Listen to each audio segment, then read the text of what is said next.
te adoramos, Senhor. Que a nossa adoração seja sincera, um coração limpo, um coração puro. Que o Senhor esteja recebendo esse louvor, essa adoração dos teus filhos que estão aqui no templo, como também daqueles que estão em casa. Estamos aqui para te cultuar, estamos aqui para te servir, estamos aqui para te adorar. Nos faça dignos na noite desse dia, Senhor, para te adorar. Amém. A paz do Senhor a todos. Abra, por favor, Deuteronômio capítulo 6, versículo 4. Hoje vamos iniciar uma série de estudos pautados aqui no nosso tema do credo da Conamad, com 15 itens. É bem verdade que cada item, cada ponto, seria necessário pelo menos umas 10 mensagens. Esta é a verdade. Mas vamos fazer tudo para cada terça-feira ministrarmos um ponto. E hoje nós vamos iniciar com o ponto 1. Cremos em um único Deus eterno, onipotente, onisciente, onipresente, subsistente em 3 pessoas: o Pai, o Filho e o Espírito Santo. Esse é o primeiro ponto do cremos, do Ministério de Madureira, da nossa Convenção Nacional Brasil e Mundo. E para dar base a esse primeiro ponto, temos alguns textos, e o primeiro é este, Deuteronômio capítulo 6, versículo 4. Ouve, Israel, o Senhor nosso Deus é o único Senhor. Você pode repetir isso com bastante ênfase? 1, 2, 3.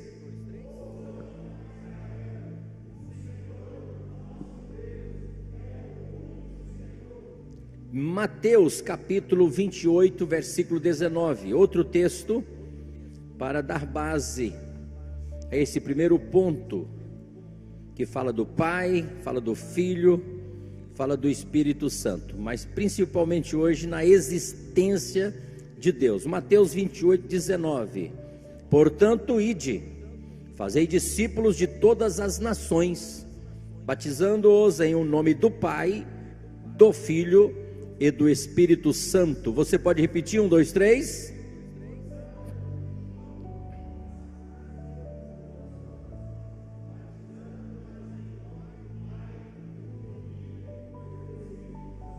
Marcos 12, 29. É Bíblia, pô, leia aí.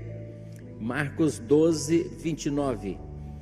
E Jesus respondeu-lhe: o primeiro de todos os mandamentos é: ouve, Israel, ouve, Baltazar, ouve, igreja, Israel, o Senhor nosso Deus é o único Senhor.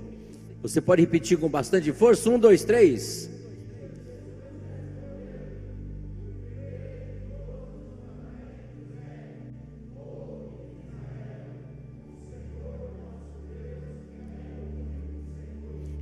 Romanos 8, 27 e 28. E aquele que examina os corações sabe qual é a intenção do Espírito, e é ele que segundo Deus intercede pelos santos. E sabemos que todas as coisas contribuem juntamente para o bem daqueles que amam a Deus, daqueles que são chamados segundo o seu propósito. 1 Coríntios 3, 20. E outra vez: o Senhor conhece os pensamentos dos sábios, que são vãos. Isaías 43, 10 e 11. Vós sois minhas testemunhas, diz o Senhor, e o meu servo, a quem escolhi, para que saibais e me creais e entendais que eu sou o mesmo, e que antes de mim Deus nenhum se formou, e depois de mim nenhum haverá. Eu sou o Senhor, e fora de mim não há Salvador. Você pode dizer amém por isto? Toma o seu assento. Então a primeira coisa aqui do nosso ponto 1, do nosso cremos em um único Deus, é falar sobre a existência de Deus. Quando falamos aqui da existência de Deus, falamos da existência de Deus Pai, Filho e Espírito Santo. Então o primeiro passo aqui é termos esta convicção, esta certeza. Isso não pode haver dúvidas quanto à existência de Deus. Os que creem na existência de Deus, digam amém. Você pode dizer um amém mais forte? Então a existência de Deus é uma verdade, irmãos, fundamental das Escrituras, que não tece argumentos para afirmá-los ou comprová-la, de forma alguma.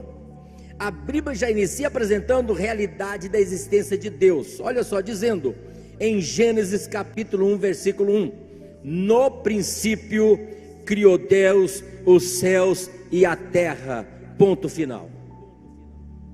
Não tem que questionar isso aí, não tem que colocar dúvidas, pois a existência de Deus é uma verdade fundamental das Escrituras.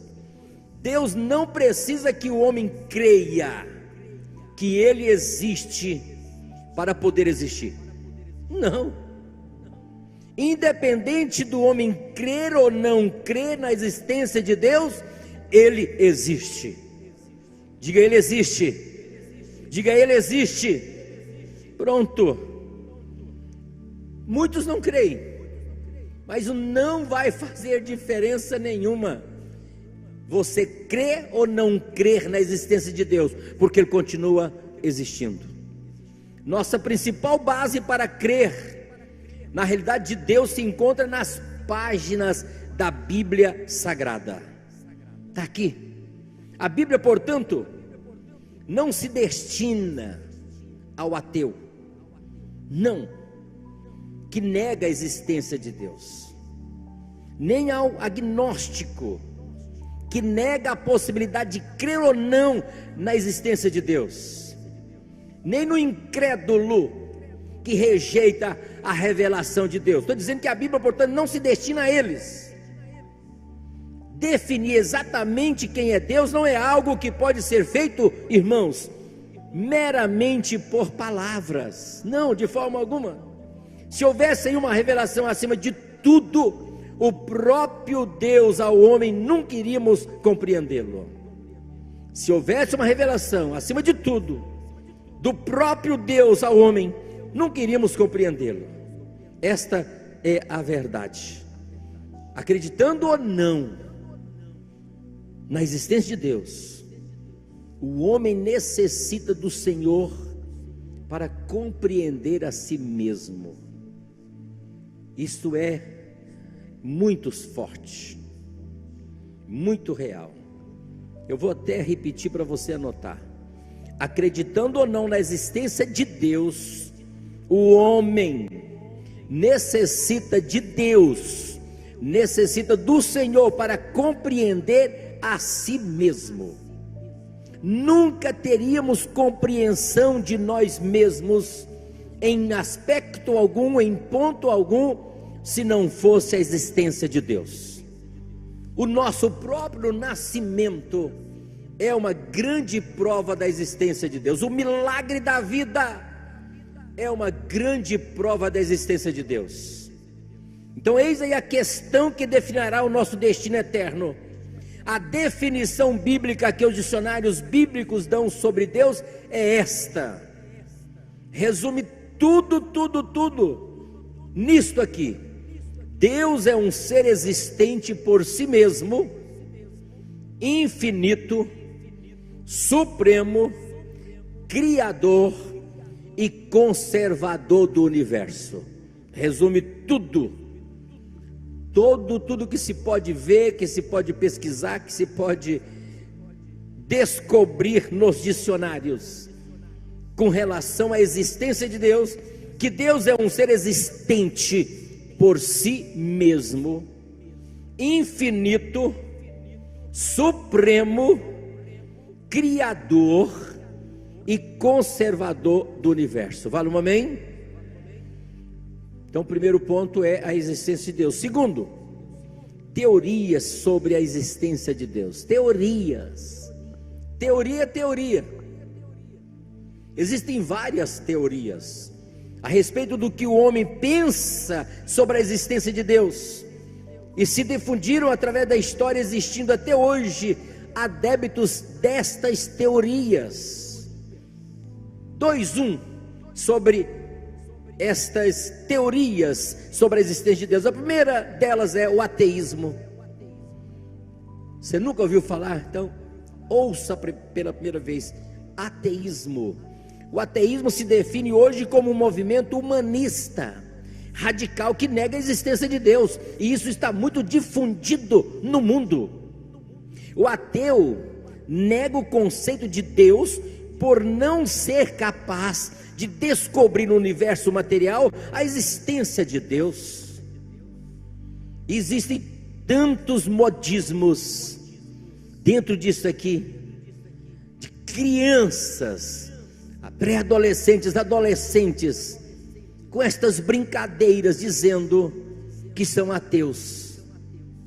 Meu Deus, porque Deus, sendo espírito, irmão, não pertence à categoria da matéria, e portanto não pode ser descoberto por investigações meramente naturais ou humanas. Entretanto, a Bíblia mostra que o universo material proclama a glória de Deus. Deus não é uma matéria, mas Ele criou a matéria para glorificar o nome dEle. Olha o Salmo 19:1: os céus declaram a glória de Deus, e o firmamento anuncia a obra das suas mãos. Ei, a crença na existência de Deus é universal. Nunca existiram povos ateus, não. Saiba disto hoje, nunca existiram povos ateus. Existem indivíduos se dizendo ateu, mas povos não.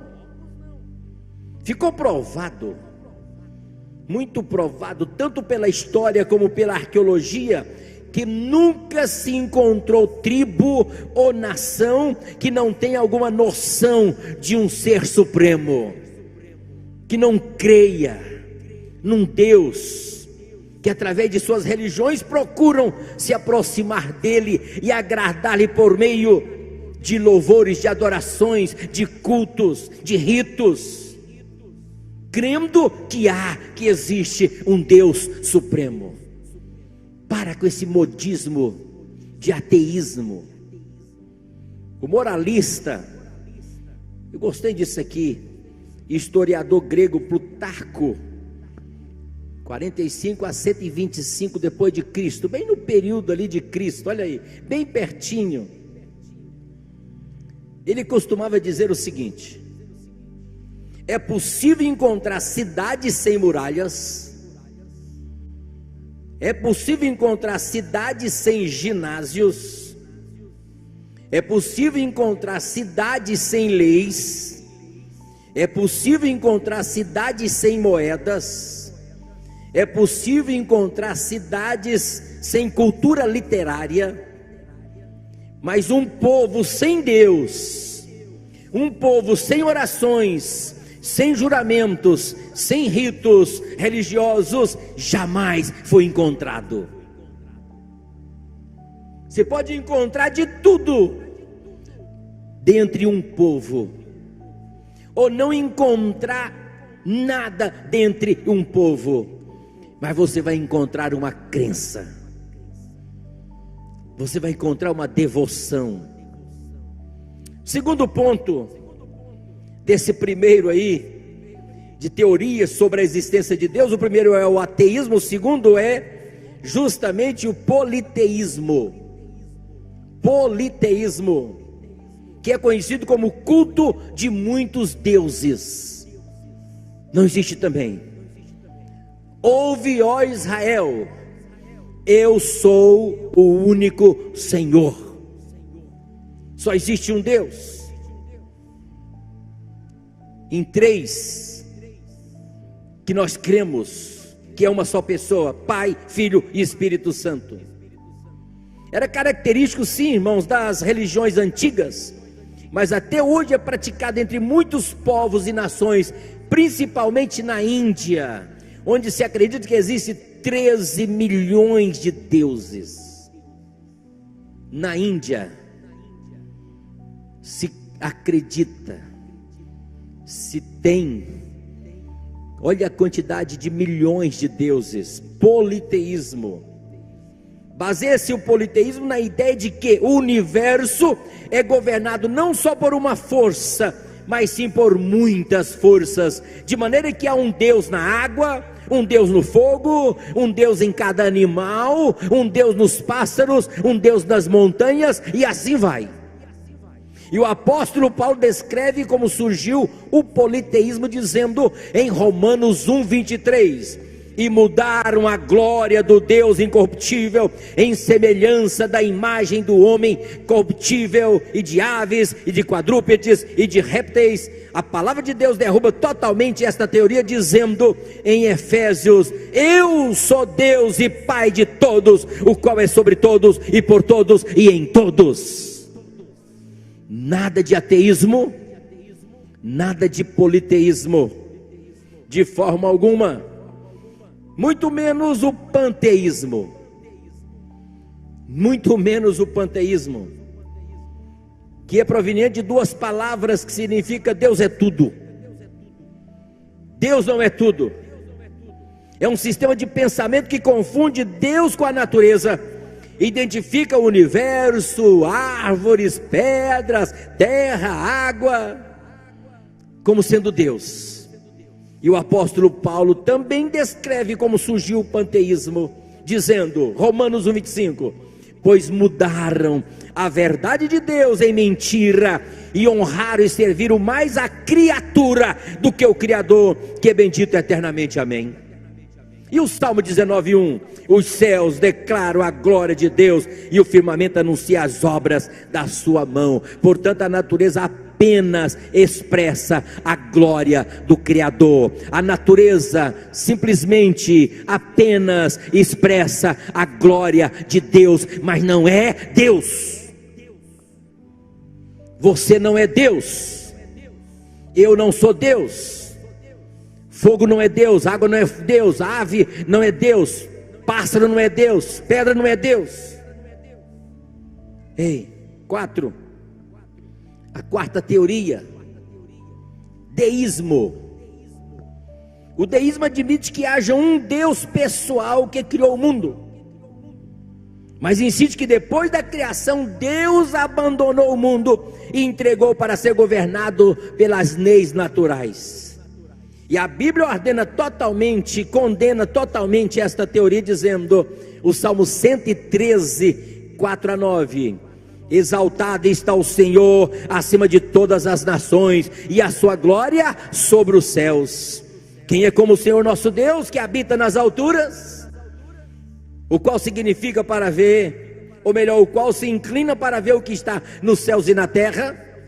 Levanta o pobre do pó, e do monturo levanta o necessitado, para o fazer assentar com os príncipes, mesmo com os príncipes do seu povo. Faz com que a mulher estéril habite em casa, e seja alegre mãe de filhos. Louvado seja o Senhor. Então, meus irmãos, esse texto revela a transcendência e imanência de Deus. Como transcendente, Deus é excelso e está acima de tudo. Porém, como imanente, Ele se inclina para observar a sua criação, interfere no dia das pessoas, exaltando o humilde, fazendo até a mulher estéril alegre, ser alegre mãe de filhos. Esse é o nosso Deus. Então, nada também de deísmo. E o agnosticismo são teorias que nós precisamos saber, conhecer, até porque nós precisamos evangelizar este mundo, ganhar este mundo para Jesus.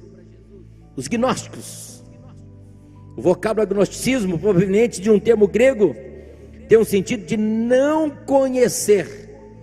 Esse sistema de ensino tem por objetivo, irmãos, negar a capacidade humana de conhecer a Deus. Ei, que graça teria Deus nos ter feito sem esta possibilidade de poder conhecê-lo, relacionar com Ele, ter esta amizade, esta intimidade, ter esta comunhão com Ele. Cai por terra. Dizem a mente finita não pode alcançar o infinito, afirma o agnóstico. E a Bíblia refuta totalmente esta teoria, dizendo, Oséias 6,3: então conhecemos e prossigamos em conhecer ao Senhor. A sua saída é como a alva, é certa, e Ele a nós virá como a chuva seródia que rega a terra. Portanto, o conhecimento de Deus é possível e é progressivo. Quanto mais comunhão, mais conhecimento de Deus. Quanto mais consagração, mais conhecimento de Deus. Quanto mais oração, mais conhecimento de Deus. Quanto mais leitura da palavra de Deus, mais conhecimento de Deus. Quanto mais entendimento das coisas de Deus, mais conhecemos a Deus. É progressivo. Você conhece muito mais a Deus hoje do que ontem. Você conhece muito mais a Deus hoje do que há 10 anos atrás. Você tem muito mais uma afinidade, uma comunhão, uma liberdade, uma intimidade com Deus hoje do que antes. Então, cai por terra. E ainda tem a outra teoria, que é o monoteísmo. Monoteísmo. Posso falar dele? Digo amém. O monoteísmo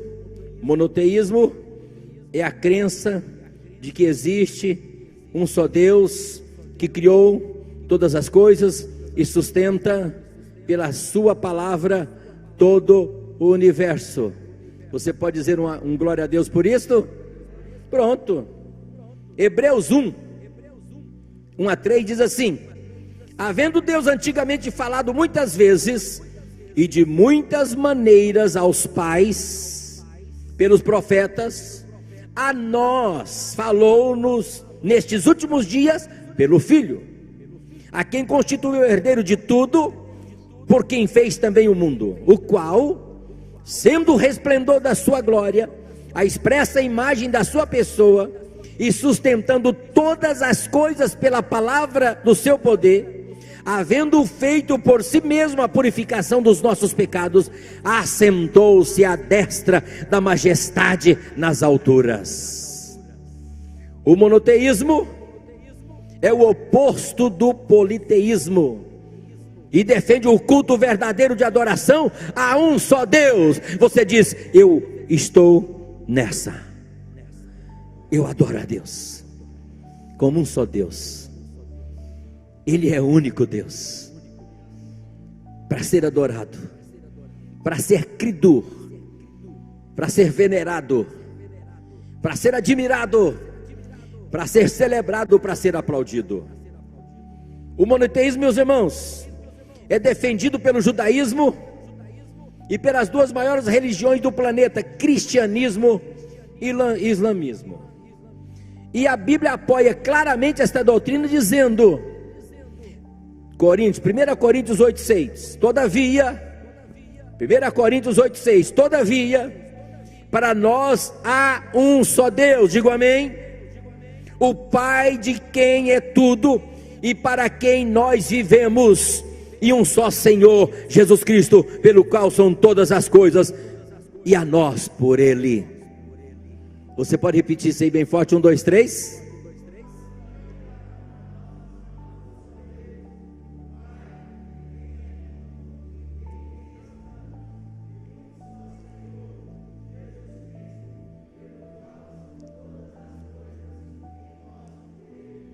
Estou dizendo que a Bíblia apoia claramente esta doutrina, monoteísmo. Olha o que diz Isaías 45:22: olhai para mim e sereis salvos, vós todos os termos da terra, porque eu sou Deus e não há outro. Vocês podem repetir isso bem bonito e forte? 1, 2, 3.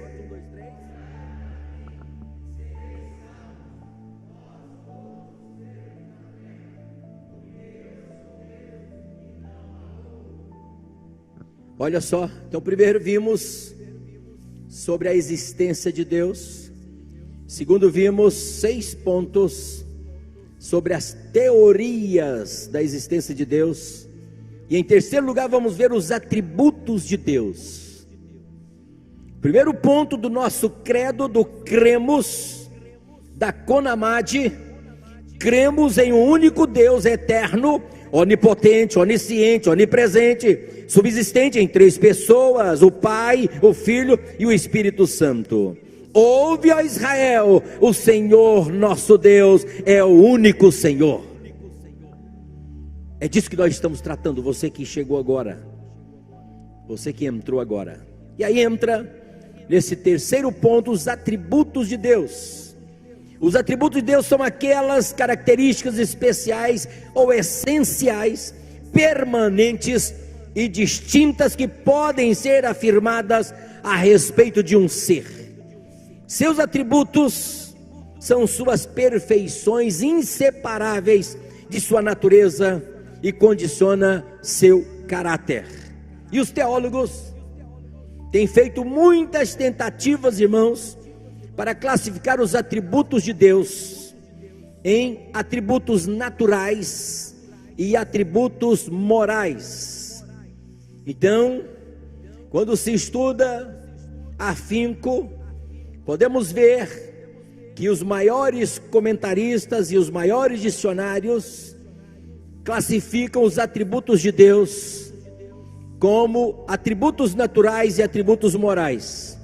Os atributos naturais de Deus são todos aqueles que pertencem à sua existência como espírito infinito e racional, enquanto que os atributos morais de Deus são atributos adicionais que pertencem como espírito e justo, espírito infinito e justo. Então, primeiro, sobre os atributos, vamos falar sobre os atributos naturais de Deus. São atributos naturais de Deus: eternidade, diga eternidade; imutabilidade, diga imutabilidade; onisciência, onipotência e onipresença. Diga comigo bem forte: os atributos naturais de Deus são... É escola, irmãos, é estudo bíblico. Vamos, 1, 2, 3. Os atributos naturais de Deus são...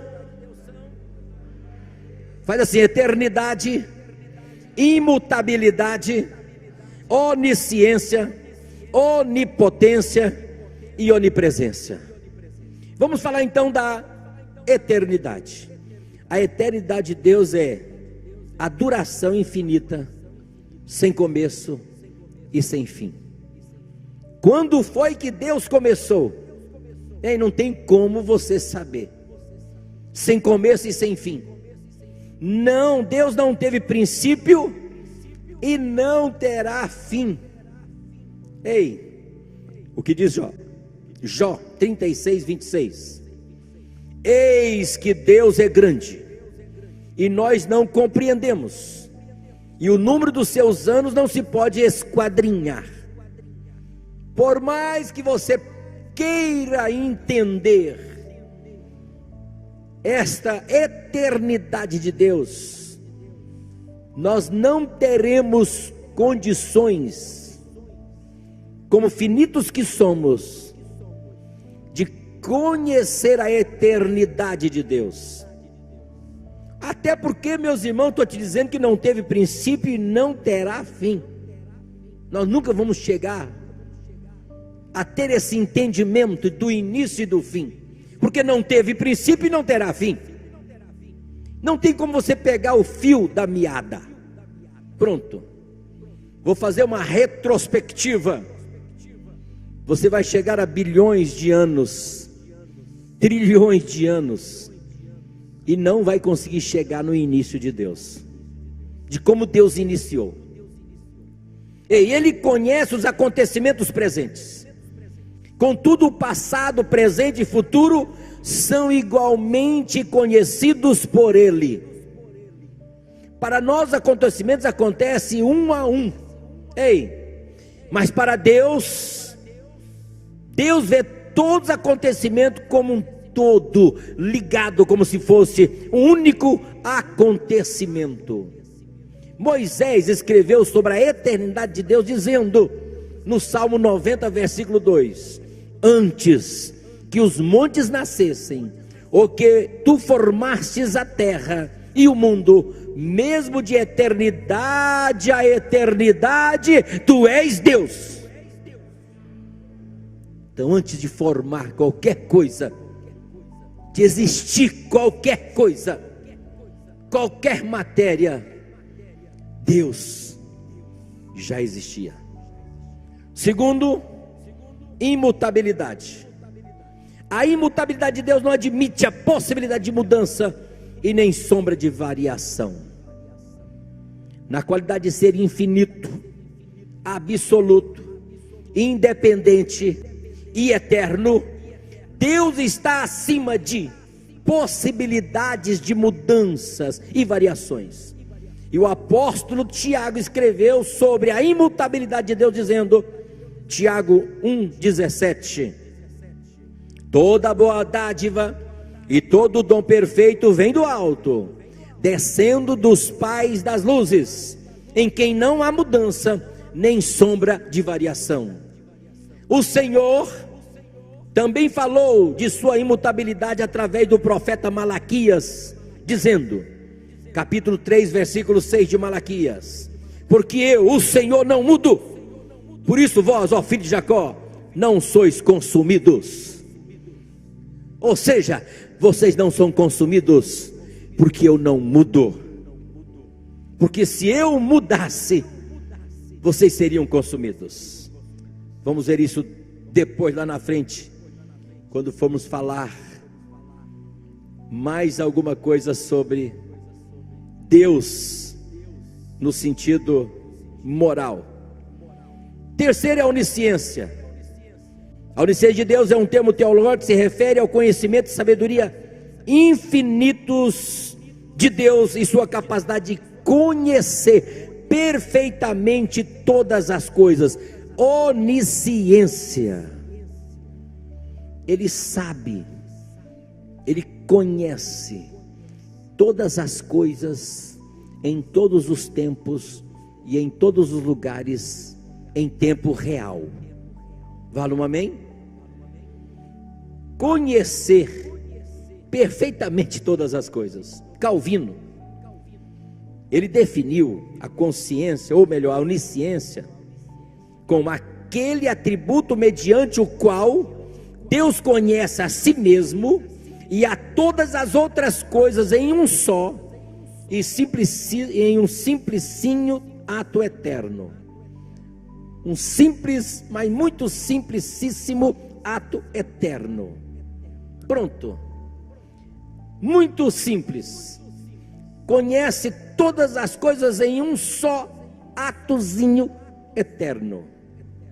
Isso não é dificuldade para ele, pois ele é onisciente. Davi escreveu sobre a onisciência de Deus, dizendo, no Salmo 139, versículos 2 e 6, obrigado: tu sabes o meu assentar e o meu levantar, de longe entendes o meu pensamento, cercas o meu andar e o meu deitar, e conhece todos os meus caminhos.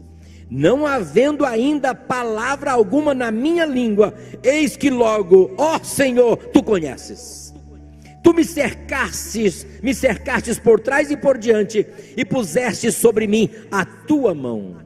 Tal ciência é para mim maravilhosíssima, tão alta que não posso atingir. É assim que o salmista Davi descreve a onisciência de Deus. Segundo, onipotência, ou quarto lugar, né? Onipotência. Falamos sobre da imutabilidade, falamos sobre a eternidade, onisciência 3, 4, onipotência. A onipotência de Deus, meus irmãos, é um termo teológico que se refere ao poder ilimitado de Deus. Poder ilimitado de Deus, onipotência. E o salmista, no Salmo 145:3, disse: grande é o Senhor e muito digno de louvor, e a sua grandeza inescrutável. Isto é onipotência.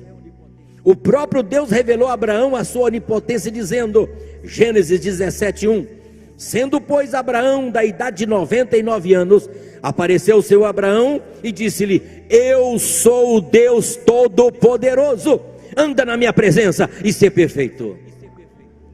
Ei, atributos naturais de Deus. Não tem como você deixar de crer na existência de Deus. Jesus também revelou a sua onipotência, dizendo, a onipotência de Deus, em Mateus 19:26. E Jesus, olhando para ele, disse-lhes: aos homens é isso impossível, mas a Deus tudo é possível. Isto é atributo natural de Deus: onisciência, onipotência. Mas também, em quinto lugar, sobre os atributos naturais de Deus, onipresença. Quem pode falar, quem pode sentir, Deus sabe muito bem o que é a onipresença de Deus. A onipresença de Deus é um termo também que se refere à natureza ilimitada de Deus, ou a sua capacidade de estar em todos os lugares ao mesmo tempo. Ele está aqui, Ele está aí, Ele está acolá. Ei, isto é onipresença de Deus. Ele está aí com você, nesse leito de hospital, nesta cama. Você está sendo assistido por Deus. Você pode ter a presença dEle, pode sentir a presença dEle, pode gozar da presença dEle, pode glorificá-lo na presença dEle, porque Ele é onipresente. Aleluias!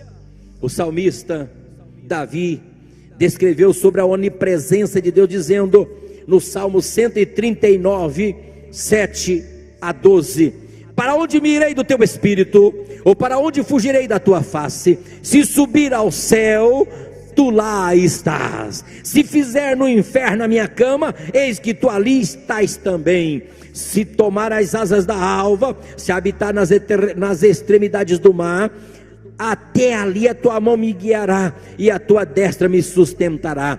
Se disser de certo que as trevas me encobrirão, até a noite será a luz à roda de mim. Nem ainda as trevas me encobrem de ti, nem a noite resplandece como o dia, mas a noite resplandece como o dia. As trevas e a luz são para ti a mesma coisa. Onipresença de Deus. O escritor às cartas dos Hebreus também escreveu sobre a onipresença de Deus, dizendo, Hebreus 14:13: e não há criatura alguma encoberta diante dele, antes todas as coisas estão nuas e patentes aos olhos daquele com quem temos que tratar. Você pode dizer amém? Então está aí os atributos naturais de Deus. Quem pode repetir para mim, por favor? Eternidade, imutabilidade, onisciência, onipotência, onipresença. E os atributos morais de Deus? Tudo isto para te provar da existência de Deus, porque nós cremos em um único Deus, eterno, onipotente, onipresente e onisciente, subsistente em três pessoas, o Pai, o Filho e o Espírito Santo. Ouve, ó Israel, o Senhor nosso Deus é o nosso Deus. É o nosso primeiro ponto do cremos, do credo, da nossa convenção nacional e mundial, CONAMAD. É disso que nós estamos falando. E agora entra os atributos morais de Deus. Os atributos morais de Deus são santidade, retidão, justiça, amor, misericórdia e graça. Você pode dizer amém por isto? Então fique em pé. Nós vamos deixar os atributos morais de Deus para a próxima terça-feira, para não te cansar e para ter você aqui na próxima terça-feira. Você não pode perder de forma alguma este estudo sobre os atributos morais de Deus, onde vamos falar sobre a santidade de Deus, a retidão de Deus, a justiça de Deus, o amor de Deus, a misericórdia de Deus e a graça de Deus. Diga assim: eu não perco por nada. Diga: eu não perco por nada. Senhor nosso Deus e nosso Pai, nesse momento estamos aqui te glorificando, estamos te louvando e te adorando, ó Pai, porque nós cremos na tua existência, cremos tanto que estamos aqui te adorando, cremos tanto que aceitamos a Jesus como Senhor e Salvador de nossas vidas, cremos tanto que temos o Espírito Santo como nosso Consolador, cremos tanto que sabemos que foi Ele que convenceu a mim, convenceu a muitos do pecado, da justiça e do juízo. Por isso é que nós temos o nosso credo, o nosso cremos, e nós cremos em Deus Pai, Deus Filho e Deus Espírito Santo, subsistente nestas três pessoas, e são eternos. Obrigado, ó Pai, por ter me salvado. Obrigado, ó Pai, por ter me dado a salvação. Obrigado, ó Pai, por ter me alcançado por meio de Jesus Cristo. Obrigado, ó Pai, por ter me selado com o Espírito Santo. Obrigado, ó Pai, por ter me amado tanto. Por isso eu procuro te amar, porque o Senhor me amou primeiro. Assim oro, agradecido no nome de Jesus. Você pode dizer um amém?